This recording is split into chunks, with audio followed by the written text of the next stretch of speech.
Bismillahirrahmanirrahim. Assalamualaikum warahmatullahi wabarakatuh. Selamat siang, salam sejahtera untuk kita semua. Bertemu lagi ya kita dalam materi PMKR perawatan mesin kendaraan ringan untuk kelas 12. Kalau minggu-minggu lalu kita sudah belajar tentang mekanisme eh, silinder head atau kepala silinder. Untuk hari ini dan selanjutnya kita akan belajar tentang mendiagnosa kerusakan pada silinder blok. Nah, ini kurang lebih hampir sama dengan silinder head kemarin ya. Namun ini komponennya lebih besar lagi daripada silinder head. Nah, apa sih silinder blok? Di sini saya punya pengertian untuk silinder blok, yaitu komponen penting dalam rangkaian mesin mobil dan merupakan komponen terbesar yang ada di mesin. Oleh karena itu, komponen ini menjadi penopang atau dudukan untuk komponen mesin lainnya. Di sini diberitahu bahwa komponen ini besar nih. Dari segi konstruksi, untuk silinder blok itu dari bentuknya memang paling besar di antara komponen lainnya, karena di situ terdapat banyak sekali komponen-komponen utama, seperti sebagai tempat piston, itu di silinder blok, kemudian dudukan dari crankshaft atau kruk as. Bayangkan saja bagaimana besarnya kruk as mobil. Nah, untuk kruk as mobil dudukannya di silinder blok. Kruk as mobil saja sudah segitu besarnya, apalagi silinder blok lebih besar daripada kruk as. Kemudian fungsi dari silinder blok. Nah, di sini ada beberapa yang saya cantumkan untuk fungsi dari silinder blok. Yang pertama sebagai tempat naik turun piston.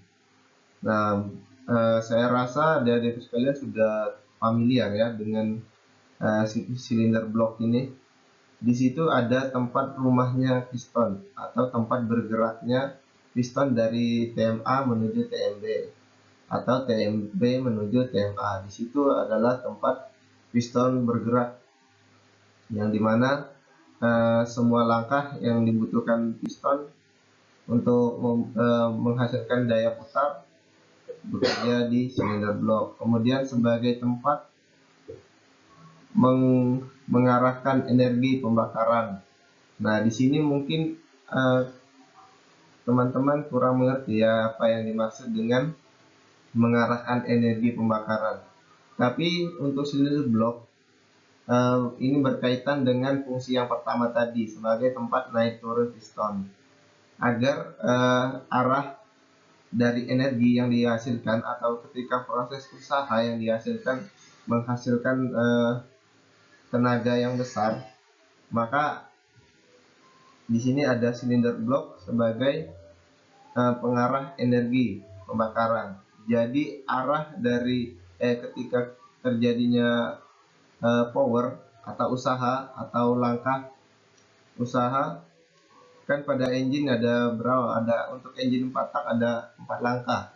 Mulai dari hisap, kompresi, usaha, kemudian buang. Nah, pada proses usaha di situ posisi dari piston bergerak ke bawah. Nah, di sini silinder blok sebagai pengarah energi pembakaran. Kenapa bisa dikatakan seperti itu? Karena arah dari piston posisinya turun. Kenapa turun? Karena ada dinding liner. Nah, di liner itu pergerakan hanya dibuat naik turun, tidak berputar ataupun lainnya. Kemudian sebagai tempat mekanisme engkol. Nah, mekanisme engkol atau crankshaft ya. Di sini sebagai tempat mekanisme engkol. Crankshaft tentunya sudah saya rasa teman-teman sudah tahu ya apa yang dimaksud dengan crankshaft atau askruk lah. Nah, askruk yang bekerja mengubah putaran naik turun menjadi gerak putar. Jadi gerak piston tadi berkaitan juga dengan fungsi yang kedua sebagai mengarah energi. Energi yang dihasilkan piston hanya dorongan naik atau turun. Kemudian diubah menjadi energi putar oleh engkol atau crankshaft atau askruk.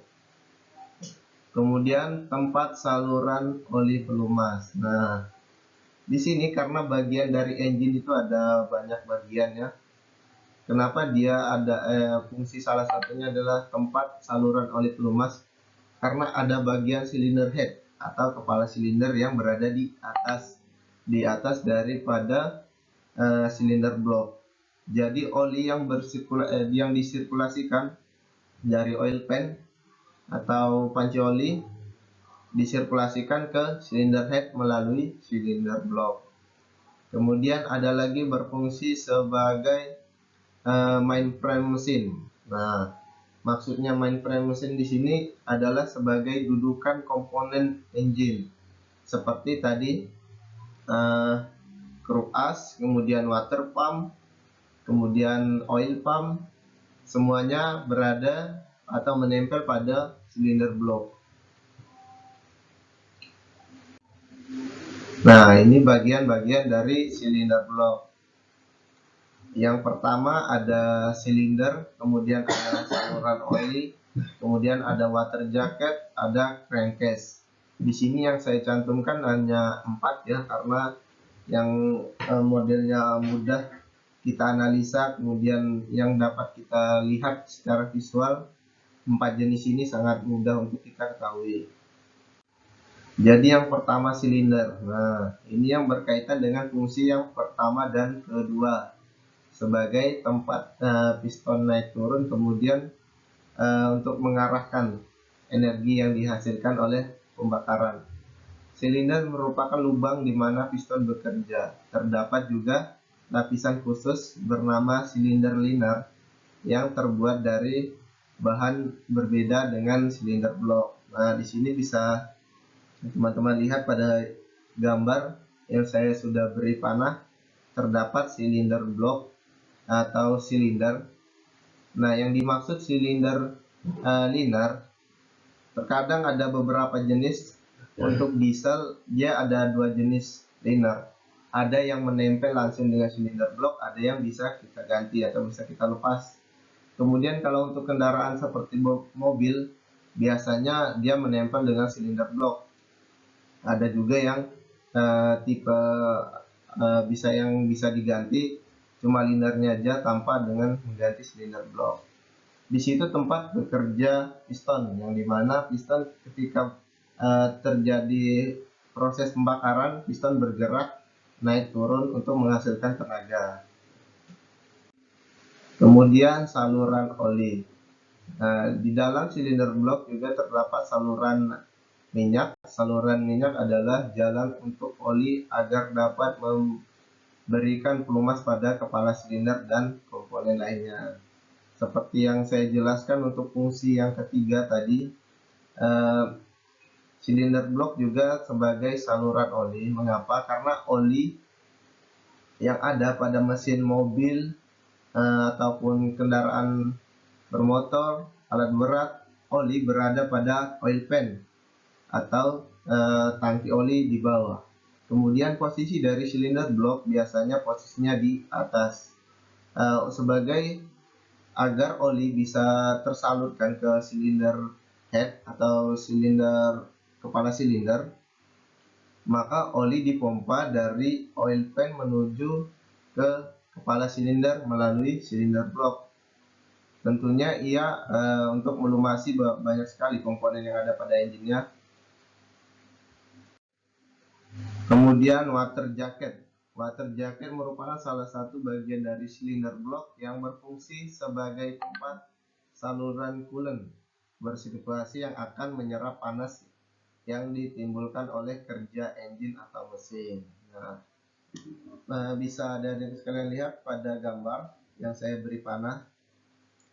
Di sini ada semacam lubang yang berada pada dinding liner. Kenapa sih harus ada saluran untuk coolant?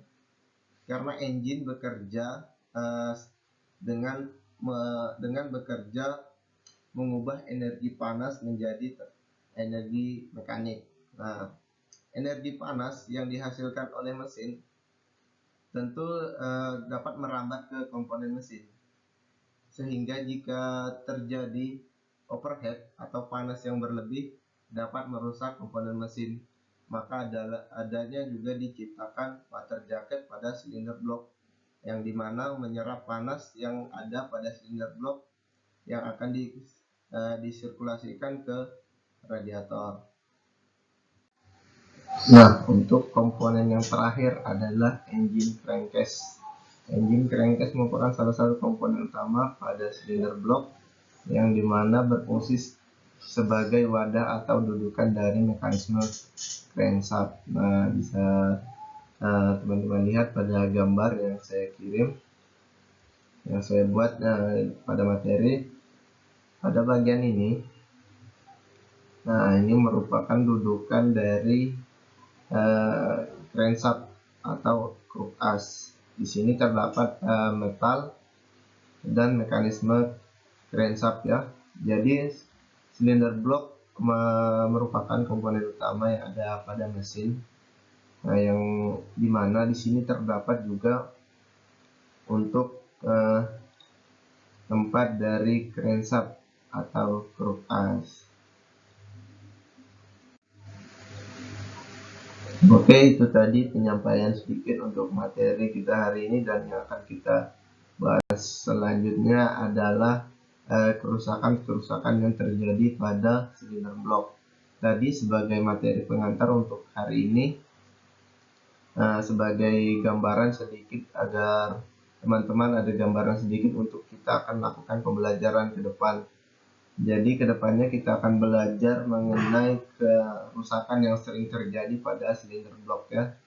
Jadi teman-teman harus pahami dulu dasarnya, mulai dari apa sih itu silinder blok, kemudian apa sih fungsinya, dan apa saja yang ada di silinder blok. Baru kita akan melakukan mendiagnosis kerusakan yang sering terjadi pada silinder blok. Mungkin untuk hari ini cukup sekian. Saya mohon maaf jika ada salah kata dan hilaf. Terima kasih. Wallahul muwaffiq ila aqwamit thoriq. Wassalamualaikum warahmatullahi wabarakatuh.